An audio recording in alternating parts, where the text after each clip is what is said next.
عسلامة، مرحبا بكم مستمعي راديو الفلاح. مواصلين معاكم في مواكبة فعاليات الصالون الدولي للفلاحة والمنتوجات الفلاحية والصيد البحري، المهرجان هذايا الدولي للفلاحة اللي يعنى بكل فلاح وبكل مهني الفلاحة والصيد البحري، ولكن أيضا بالمواطنين والمستهلكين. فعلا كي نقولوا مهرجان هو مهرجان كبير من تنظيم الاتحاد التونسي للفلاحة والصيد البحري، بخلاف العروض، بخلاف الليستون اللي تشوفوا فيهم، بخلاف المعروضات، سواء كانت منتوجات فلاحية أو آلات فلاحية أو آلات لتحويل المنتوجات الفلاحية، وبكل اللي تشوفوا فيه هناك أيضا ندوات علمية سعى الاتحاد أنها تكون تأثث هذه التظاهرة الكبرى الدولية اللي شارك فيها أكثر من 4000 عارض وأكثر من 36 دولة من العالم، والتي تعتبر واحدة من أكبر التظاهرات الفلاحية في إفريقيا، وتعتبر فخر لتونس. ومع الإقبال الكبير للحضور اللي فعلا ما كانش متوقع مع الظرف الصحي اللي تمر به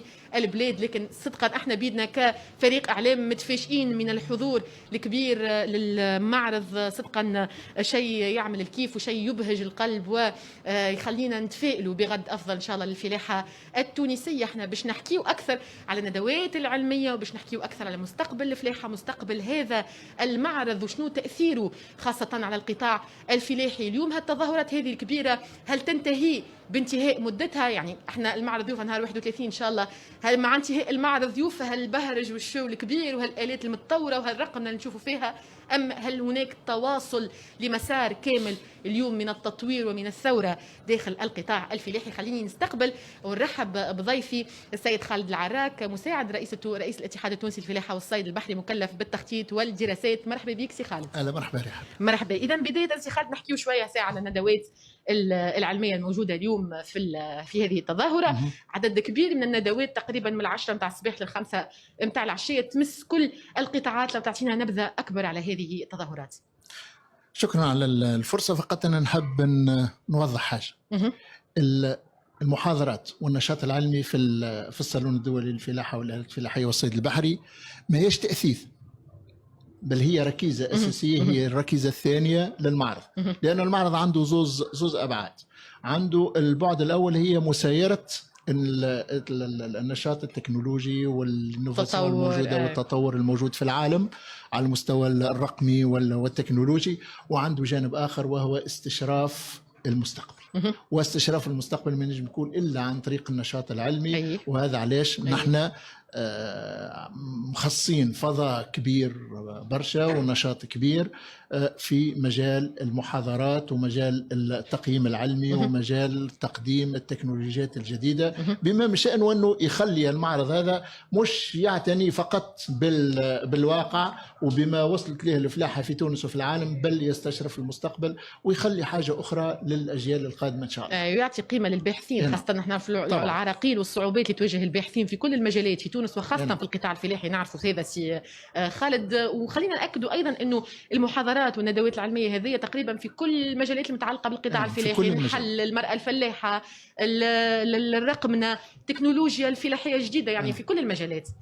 هي تقريبا تمس كل المجالات وكل قطاعات الفلاحة وكل القطاعات اللي عندها علاقة بالقطاع الفلاحي وبالمؤثرات نتاع حتى الجوائح. احنا مثلا من جملة القضايا المطروحة في النشاط العلمي، الندوتين اليوم صاروا، هو تأثير جائحة الكوفيد على القطاع الفلاحي وعلى قطاع تربية الماشي.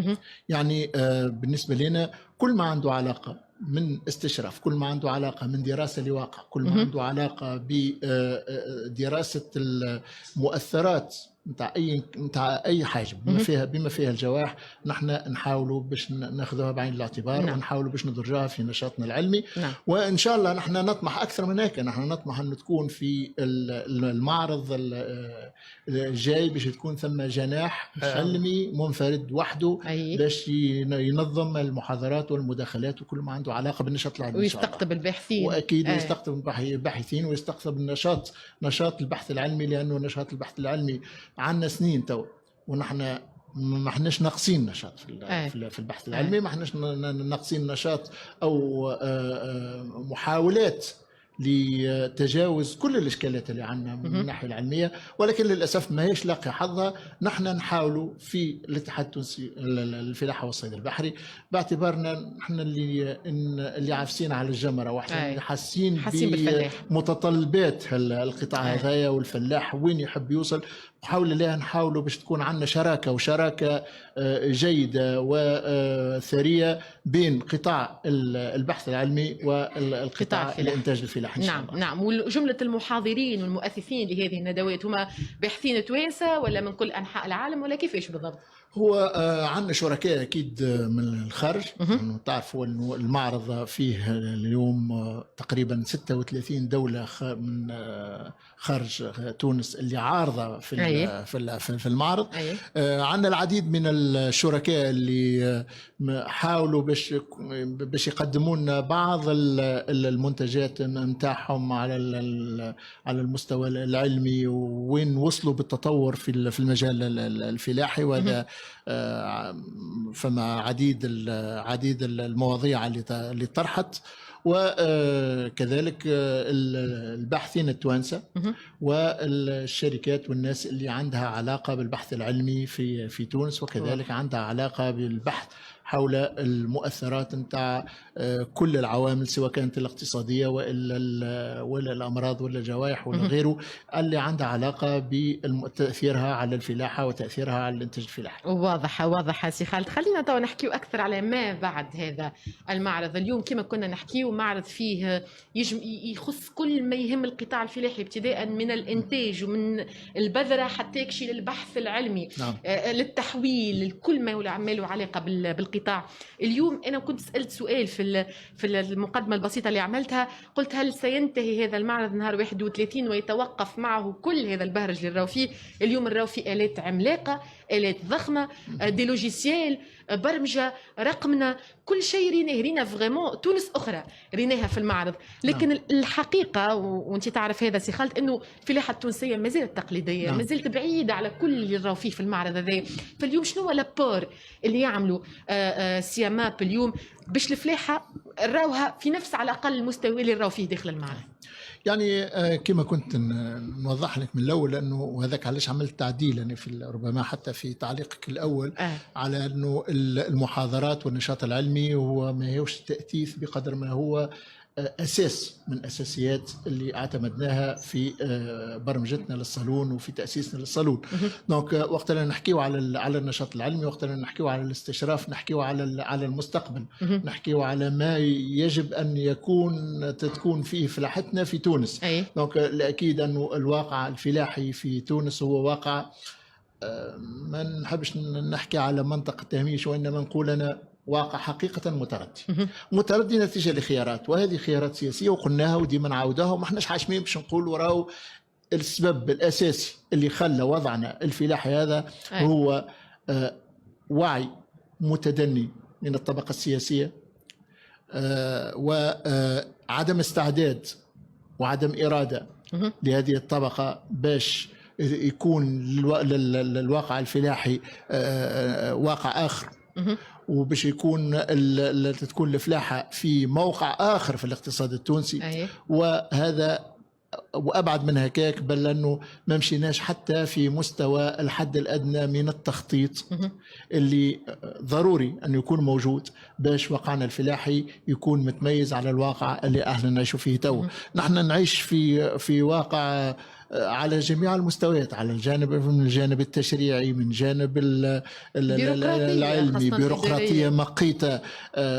نقطة سامحني نقاطعك. حتى البارح كانوا معنا مثلا العاملين والمهنيين في قطاع الفلاحة البيولوجية، يقول لك اليوم راهي السيرتيفيكاسيون غالية، راه ثم فلاحة يخدموا في فلاحة بيولوجية بطرق تقليدية قديمة نتاعنا، لكن ما ياخوش سيرتيفيكاسيون على خاطرها غالية. يعني لهنا دور الدولة، دور التشريعات، دور البيروقراطية الإدارية اللي شاب وإلا مهني في القطاع الفلاحة ما يخلطش باش يعمل هالسيرتيفيكاسيون اللي قادرة تخلي له منتوج ويتروج بسهولة كبرى خارج تونس وفي السوق العالمية. يعني إشكالية ساعات نراوها بسيطة برشا. هو ربما شفت وقت اللي تخلي أنت القطاع كامل اللي هو أساس الاقتصاد التونسي. لانه في النهايه نحن راهو ما نجموش نحكيو على الاقتصاد نتاع الدوله التونسيه من غير ما نحكيو على الفلاحه. وقت اللي تخلي قطاع في هذه الضخامه هذه، تخليه في الظل، تخليه بعيد على الأضواء، تخليه يعيش حياة الإنهاك، وتخليه تخلي الشباب يبعد عليه، وما تخليش الناس تهتم به. هذا شكون المستفيد منه؟ ما نجم يستفيد منه كان الناس اللي لوبيات الفساد، اللي ما تنجم تعيش إلا في الظلمة، ما تنجم تعيش إلا في الغياب متاع الشفافية. وهذا اللي قاعدين نعيشوا فيه. نحن ما يزيش أنه فما كما كنت نقول لك عدم رغبة من السياسيين باش القطاع هذا يكون في الموقع الصحيح متاعه، بل أكثر من هكاك هو مجال خصب لكل عمليات الفساد وعمليات ضرب المواطن التونسي اللي هو يشتغل في هذا القطاع. دونك أنت وقت اللي تخلي القطاع هذا كما كنت نقول لك في الظلمة، اللي عايش منه ما نجم يعيش منه، كان في حالة ضنك، كان في حالة متاع إجهاد. وهذاك علاش احنا ضروري أنه القطاع هذا يخرج للضوء. وكي نقولوا يخرج للضوء، تكون فما سياسات واضحة، تكون فما مسار واضح، تكون فما تشريعات واضحة. ووقت اللي نحكيو على التشريعات تكون فما استبعاد كامل للبيروقراطية، لأنه البيروقراطية راهي منهكة، وخاصة بالنسبة للمجال الفلاحي أكيد جدا أنها باش تنهكوا. لأنه اللي نعرفوه احنا انه 85% تقريبا من الناشطين في المجال الفلاحي هم شيوخ اكثر من 50 سنه. قطاع هارم للاسف، قطاع هارم جدا. الشباب بعيد عليه، ما ثماش حاجه اللي تجلب الشباب، ما تخليش ينجم ينخرط في عمليه التجديد وعملية التطوير متاع القطاع هذا. وهذا بالطبيعة باش يخلي كل العمل الإداري المنهك هذاك ينهك القطاع هذا، وينهك الناس اللي قاعدين يخدموا فيه، على اعتبار وأنهم ينجم يكونوا حتى فقدوا كل الرغبة في الحياة في هذا القطاع. دونك احنا إذا كان ثم حاجة فضروري أنه نعيد الرغبة في أن الناس التوانسة يحبوا يعيشوا في هذا القطاع، يحبوا يتملكوا هذا القطاع، وهذا هو اللي مش موجود.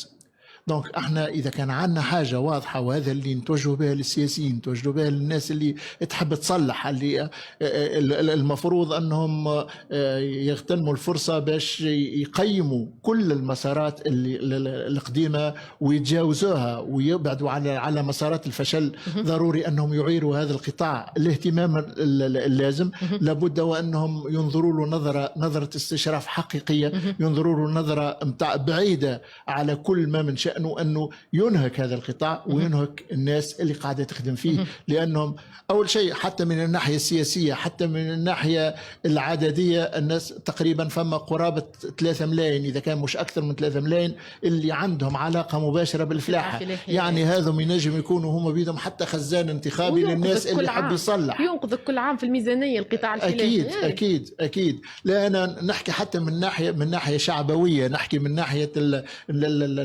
الانتخابات. الناس اللي تحب تكون موجودة. ضروري الانتخابات عندهم الفلاحة وتطوير الفلاحة ولكن ديما الاتحاد كلام ديما يبقى في المسار كلام، ولا نسمعوا في برشا كلام، ولكن عمليا ما قاعد نشوف في حتى شيء. نحن تقريبا نقول لك معناها حاجة مؤلمة. وقت نراجع بعض جلساتنا في تقريبا كل الجلسات متاع قانون المالية، كل المقترحات متاعنا، ولا نقدر أن مقترحاتنا كانت مقترحات جدية، ومقترحات تنجم تخرج القطاع وتخرج البلاد من أزمتها.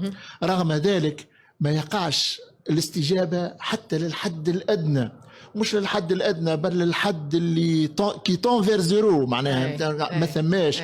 تقول يعني في كل الحالات ما تنجمش تكون المقترحات اللي تقدمت من أجل إنقاذ هذا القطاع من الناس اللي هم عايشين فيه ما عندهاش قيمة. ما تنجمش تكون.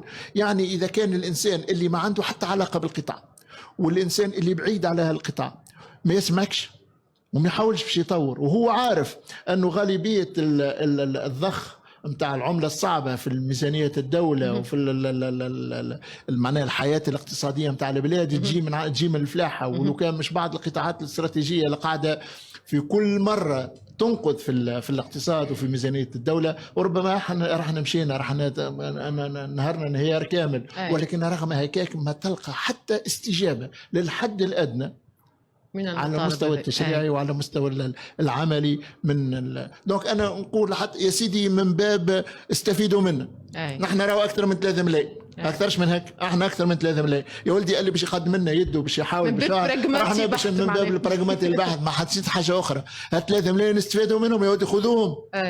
هما قالوا جيبوا للعباد خليها تعيش، خليها تحس ان البلاد هذه بلادها وان ممكن الحياه فيها، ممكن فما مستقبل، ممكن نخطط المستقبل. مش اليوم الفلاح راه تعرف ايش يعمل؟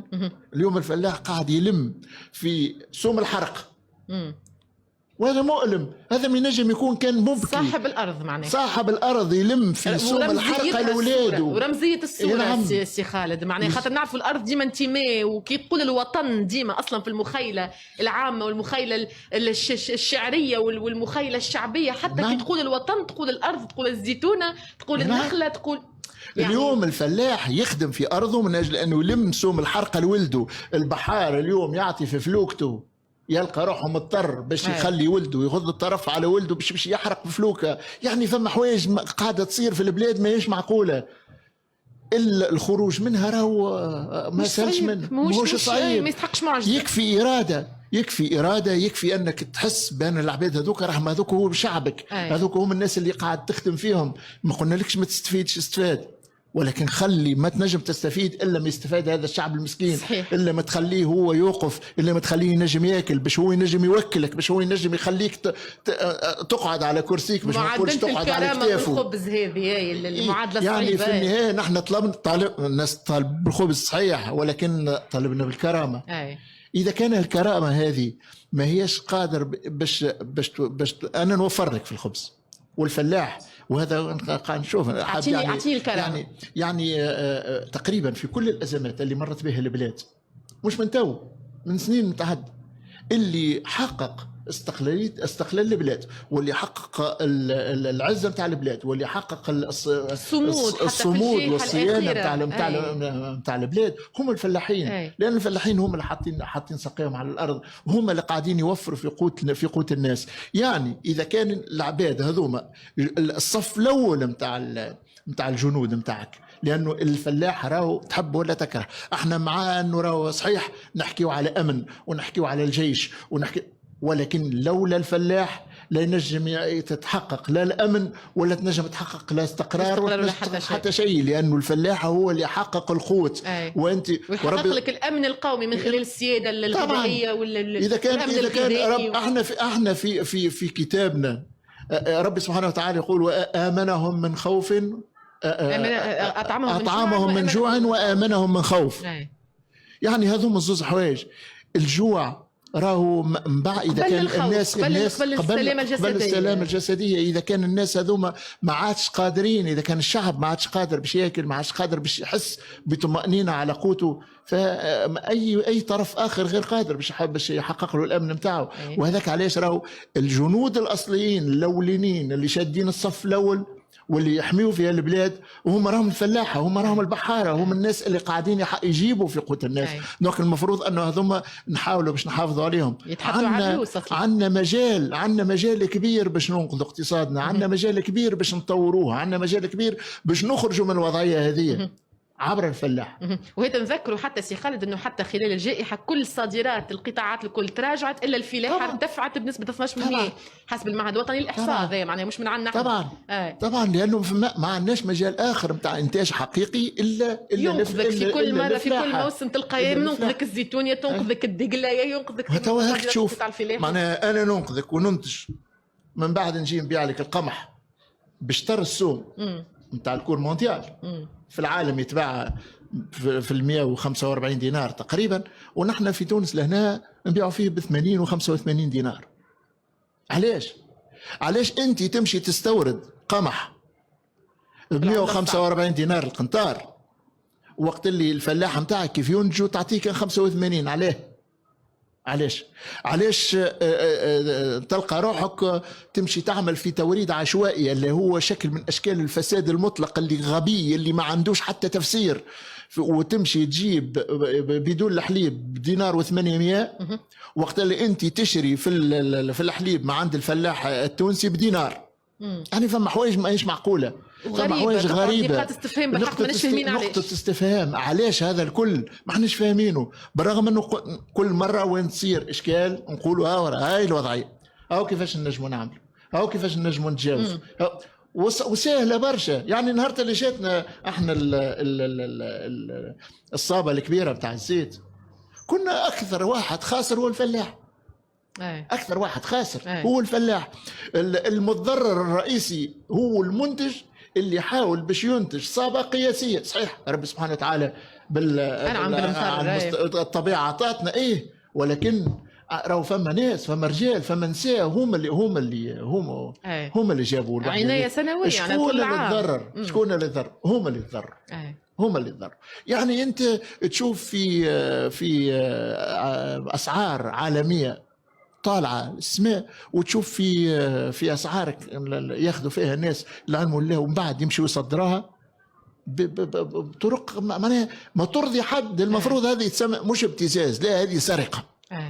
وقلنا يا ولادي انتم في بلاصه انكم تمشيوا تعطيوا مليارات، مئات المليارات نتاع الدعم نتاع زيت هذا اللي يجيبوا فيه زيت البالم ولا زيت عباد الشمس، زيت القطانية اللي وصل الليتر أكثر من 5000. يعني إذا كان أنت عندك مئات المليارات قاعد دعم به، يا ولدي دعم الزيت الزيتون ها مطيش. الناس قاعد تاخذ فيه وقاعد معناها قاعد تسلب فيه للمواطن. يا سيدي خلي المواطن التونسي ياكل، اما في بلاصه انت تمشي تدعم له زيت نتاع البالم، تدعم له زيت الزيتون نتاع اول شيء تدعمه هو وتخليه واقف على ساقيه وما يبيعش برخيص، وفي نفس الوقت المواطن التونسي ياكل زيته وياكل زيت صحي جوستومون، ينقص لك الامراض في السرطانيات وينقص لك الامراض وينقص لك كل شيء. معناها هذه في بالي انا حوايج معناها بسيطه وواضحه وفيها من الوضوح، ما تسحقش برشا الكلام. معناها يمكن الحاجه الوحيده وقت نلقاك انا تتعامل معايا بصد، شنو نقول فما شكون مستفيد ومستفيد من الوضعيه هذه، ومستفيد انك تخليني في الظلمه وتخليني في وضعيه محرجه وتخليني نجري ما نلحق، على اساس وانك انت من بعد باش تستغلني. نفس الوضعيه في التمور، نفس الوضعيه في القوارص. يعني فما حوايج ماهيش معقوله. اليوم الحليب عندنا اكتفاء ذاتي، يعني عندنا اكتفاء ذاتي.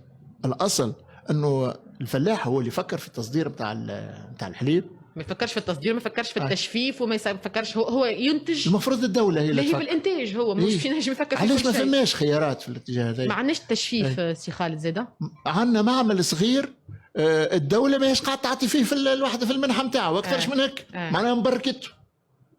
هو غير قادر انه يستوعب الكميات الكل، ولكن في نفس الوقت الدولة ما هيش قاعد تعطي. يا ودي هذه خيارات خذيتها انت على اساس وانك تعطي دعم للتجفيف وتعطي دعم للحليب وحتى هذه خياراتك انت. خياراتك انت يكون عندها. ما هوش معقول انه معامل الحليب تقعد تسال الدوله مليارات. خذ قراراتك، لكن امضي فيها ونفذها. راهو ماهوش معقول انا نبدا عامل مشروعي على اساس وانه باش تكون عندي نسبه من الدعم على المشروع هذاك وباش يلزمني ناخذه ومن بعد ما نلقاش. ماهوش معقول الفلاح يجي يستثمر وعلى اساس وانه في الاستثمارات نتاعو باش يكون عنده نسبه من حق الاستثمارات هذيك ترجع له، ومن بعد يقعد يستنى 3 و4 سنين. ماهوش معقول الفلاح اليوم البنك الفلاحي يعطي في 6%، يعطي في 6% البنك الفلاحي من القروضات اللي يعطي فيها للفلاح، ومن بعد يقول لا راني انا اموري واضحه. شنو اللي واضح؟ اليوم عندنا اكثر من 60,000 فلاح في الاستنوار نتاع القروض، ما همش داخلين في الواحد، على اساس انه جاء في لحظه من اللحظات وما قدرش باش يخلص، حتى بعد ما يخلص ما يرجعش للدوره، البنك ما عادش تعطيه.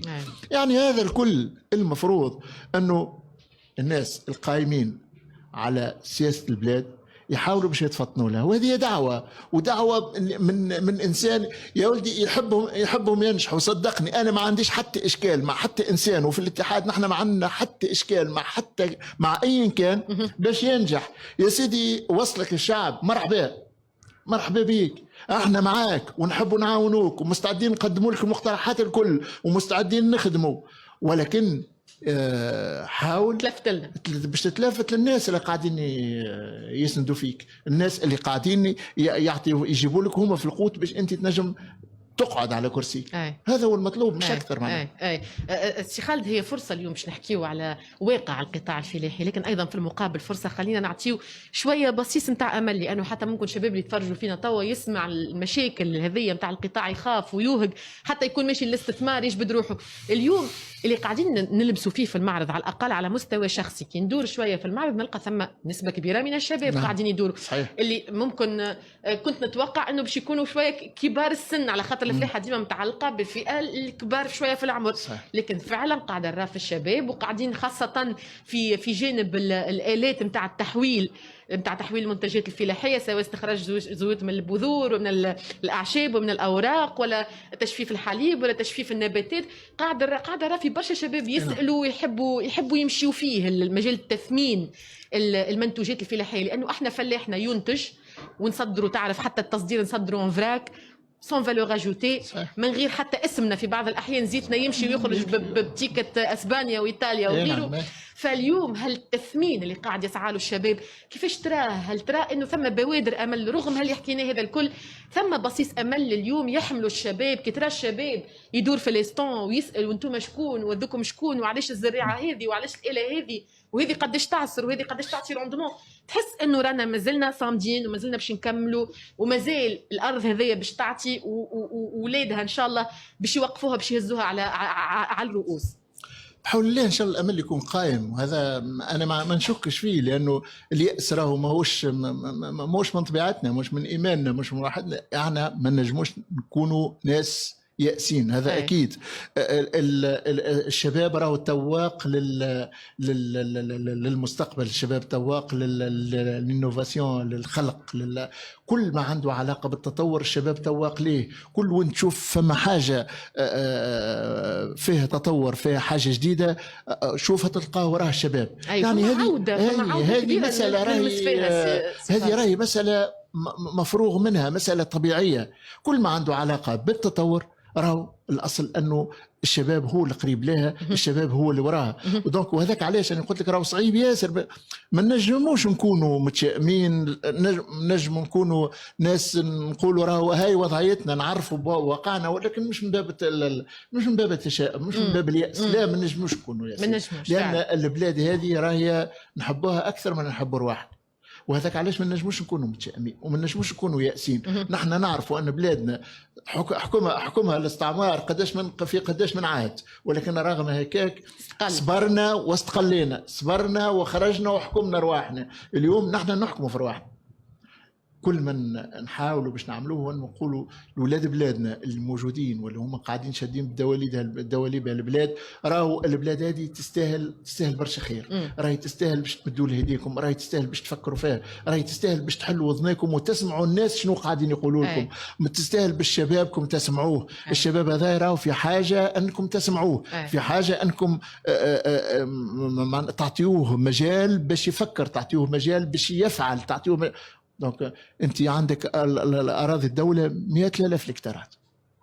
قدمنا عديد المقترحات في مجال تمليك الشباب والاشكال اللي ممكن يكون فيها تمليك الشباب. معناها مش باش يكون برا اعطيها 4 هكتارات واعطيها 10 هكتارات وسيبوا وما نعرف شنو. لا، فما اشكال وفما تجارب احنا قمنا بها، وفما تقديرات وتقييمات اللي قمنا بها في التجارب السابقة، وحددنا كل ما يمكن أنه يكون إيجابي في التجربة هذا. اليوم نحن نراه في وضعية متاع أرض دولة ماهيش قاعد تنتج، أرض دولة بور، أرض دولة بعيدة على الدورة الاقتصادية متاع البلاد. يعني عندنا قرابة 300,000 هكتار، فيهم 180,000 عند ديوان الأراضي الدولية. هذا المفروض أنه نحاولوا باش نلقاو لهم صيغة جديدة وصبغه حتى جديده. شنو نوعيه المنتوج اللي ناقصني انا في البلاد ونعطي للشاب على شرط انه ينتج لي المنتوج هذا. طبعا معناها هاي طبعا مش ممكن احنا توا نحكيو على الفلاحه بدون خارطه فلاحيه. احنا بلادنا صغيره والليزيتاج كليماتيك اللي فيها معناها على 50 كيلومتر يتغير الليزيتاج كليماتيك. معناها تنجم تلقى روحك بعد 50 كيلومتر تغير الطقس وتغير المناخ وتغير الدنيا وتغير الارض عادي فهمتني على 50 كيلومتر مش بعيد برشا. يعني هذا التنوع هذا الكل وهالرشاس هذه كل الموجود في البلاد ما هيش موجود فيها خارطة فلاحية اللي تضبط كل جهة شنو ممكن نزرع فيها. ما هوش معقول اليوم نحن نلقاو رواحنا في مثلا إنتاج الحليب. على حاجة مؤسفة، إنتاج الحليب وين موجود؟ موجود في الجهات اللي ما تتخيلهمش نجم يكونوا متاع إنتاج الحليب، اللي لا تنتج آلاف ولا هم موجودين في مناخ يساعد على الانتاج الحليب وغيره. يا سيدي باهي الناس هذوما وقدروا يعطيهم الصحه وخرق العاده والصحه، ونحاولوا باش نساعدوهم ونحاولوا كيفاش باش نخلقوا لهم برامج اللي تنجم تنقذهم. لانه مش معقول واحد في صفاقس ولا في المهديه ولا في سيدي بوزيد هذوما هم ثلاثه راهم اللي ينتجوا الحليب في تونس، لا بنزرت ولا باجه ولا جندوبه معناها غريبه. اي هذوما على الاقل نحاولوا كيفاش نوجدوا لهم الاعلاف اللي تخليهم ينتجوا بتكلفه اقل ما يمكن. دونك يلزمك تفكر كيفاش تنجم تنتج في البلاصه الفلانيه الماده الفلاحيه الفلانيه اللي تخليك تنتجها باقل ما يمكن وباقل تكلفه باش توصل للمستهلك التونسي وللمواطن التونسي باقل سعر، وفي نفس الوقت بالكميه الكافيه بالانتاجيه الكافيه. لانه احنا عندنا اشكاليه كبيره نتاع انتاجيه واشكاليه الانتاجيه راه من بينها انه من بين الاسباب نتاعها الكبيره واللي هي ضروري انه تقع معالجتها هي الخارطه الفلاحيه وعدم التطوير ايضا، عدم ادراج الشباب بالمعرفه الجديده بالعلوم بالتكنولوجيا بالرقمنه في تطوير القطاع. يعني هذا الكل شفت العوامل هذه الكل تخلي الشباب ينفر من الفلاحه. احنا نحبوا نوفروا له عوامل واللي هي بسيطه، راهي في النهايه راهي ماهيش باش تتكلف حاجه كبيره، هي بسيطه، هي يلزمها فقط شويه وعي وشويه اراده، ونوضعوا امام الشباب هذا التواق للتكنولوجيا اللي كنت تحكي لي عليه وتقول لي راني قاعد نشوف في الشباب في كل بلاصه معناها فيه تكنولوجيا جديده. شفت الشباب هذا يراه تواق، والشباب هذا يكفي انك توفر له الحد الادنى من الظروف اللي تخليه ينتج وتخليه هو بيده مطمئن على مستقبله. لانه شنو اللي يخلي شاب اليوم يشوف في ابوه في وضعيه مزريه ويجي يعمل فلاح؟ صحيح. فما حد شيء اذا كان انت ما توفرلوش الحد الادنى باش هو يطمن على مستقبله باش هو زاد. يعني الفلاح مش معناها بالصفه عليه يلزمه يخدم ويبات للعراء. مش معقول معناها الانسان معناها ينتج ويقعد للشر. مش معقول معناها انه انسان ينتج حاجه ويبيعها باقل من سومها. هذا الكل يلزم الظروف هذه كلها تتغير وسهل تغييرها باش من بعد نلقاو شبابنا قادر باش ياخذ المشعل على الاجيال الكبيره. وفي نفس الوقت نوليو نحكيو وقتها على مستقبلنا ونحكيو على مستقبل اقتصادنا ونحكيو على مستقبل الاجيال القادمه تاعنا. نعم نختموا معك سي خالد وباش نقعد في موضوع الشباب اليوم. شنو في اعتقادك هالسر نتاع العوده؟ علاش؟ خاطر المده الاخيره الشباب ولا يحب يستثمر، خاصه وقت الدوله سكرت باب الانتداب العمومي، وقت اللي اصبح القطاع الخاص فعلا قطاع يخنق الشاب وما يخليوش يقدم وما يخليوش يتطور، وفي نفس الوقت حتى يمتهن له كرامته يخدم برشا سوايع باقل سعر رغم شهادته العلميه. اصبح الشاب يتوجه للاستثمار الذاتي. شفنا في فتره ما توجه للتكنولوجيات الحديثه للاي شوبينج، لكن في الاعوام الاخيره رينا برشا شباب، ونحكي حتى على الانتوراج نتاعي، معناها اغلب اصدقائي اليوم قاعدين يرجعوا للفلاح، قاعدين يستثمروا في الفلاحه سواء عن طريق الانتاج الفلاحي او تثمين وتحويل المنتوجات الفلاحيه. اليوم المعرض في حد ذاته في الاعوام الاخيره اصبح ماخو رواج وطني وشعبي كبير ياسر. معناها ممكن قبل كان للنخبه للعارضين للفلاحين، اليوم حتى على المستوى الشعبي معناها ثم عائلات ثم اطفال. يعني تسمع حتى القصدي اللي يكون تاع المعرض حتى خارج المعرض معناها في اللي هو الاصل فيه انه فلاحي ما قبل ما كانش يجبد برشا ناس. اليوم شنو هو سر هالعوده هالتطور، عوده الناس عوده الشباب انهم يغزروا القطاع الفلاحي نظره جديه ونظره احترام اكثر من قبل؟ سي خالد هو شوف راهو وقت اللي تبدا حاجه متاصله ما تنجمش حتى ولو تضيع شويه اما ترجع من بعد، لان هذيك هي البوصله. البوصله نتاع الناس هو ما ينفع الناس. كل اخر ينجم يلقى رواج في فتره من الفترات، ولكن في وقت الازمات وفي وقت الواحد الناس ترجع للاصاله، ترجع للارض، ترجع للحاجه ستابل. لان انا وقت اللي يبدا فما زلزال نحاول باش نلقى روحي ديما في البلاصه اللي ما تخلخلش، اللي فيها نوع من الاستابيليتي والثبات الاكل الاكثر من غيرها. وما فماش اكثر ثبات من الارض، ما فماش اكثر ثبات من الفلاحه في الواقع، واكثر تجذر رغم الظروف اللي قاعدين نعيشوا فيها، واللي الحقيقه ساعات نقولوا احنا غير مبشره، وهذا أنا معاك. ولكن كما كنت نقول لك راهو مساله احنا مش ناس دعاة نتاع يأس، نحن دعاة نتاع تفاؤل، نحن دعاة نتاع مستقبل. نحن نقدروا كما كنت نقول لك من الاول بكل كلمتي الاولى، قلت لك راهو بالنسبه لنا هالمعرض هذايا مرتكز على زوز عرس كبار، هي المتابعه نتاع التطور التكنولوجي والتقني وغيره، وفي نفس الوقت هي استشراف للمستقبل من خلال البحث العلمي ومن خلال النشاط العلمي نتاع دونك احنا راهو نحاولوا باش ديما نشوفوا المستقبل بعين نتاع امل. ديما نعاود نرجع راهو الامل هذايا ضروري انه السياسيين يعاونونا عليه، لانهم هما قادرين باش يسكروا علينا الباب والا باش يحلوا. وهذه دعوه ملحه انه يهديكم ربي، راهو في يديكم مفتاح الامل للشعب التونسي، ما تضيعوش، حلوا به الباب وما تسكروش. حاولوا باش هالشعب والشباب هذا اللي يستاهل منكم برشا، ويستاهل منكم الباهي، ويستاهل منكم، لانه في النهايه راهو تشوف معناه ينجم اللي يغلط الناس هذوم يعاقبوه، الشعب التونسي يعاقبوا بكل جديه، والتاريخ يعاقب، والناس اللي يحسوا فيهم انه فما امكانيه باش ينجموا يعاونوهم، باش ينجموا يخرجوهم من واقعهم، راهم يعاونوهم وراهم يكونوا معاهم ومستعدين باش يشقوا معاهم الاخلاق. ولكن يكفي هنك هاك الاستعداد هذاك تستثمروا وما تهملوش وما تعملوش كما كل واحد ببوشه يمصها وبعدين يسيب الكوك نتاعها.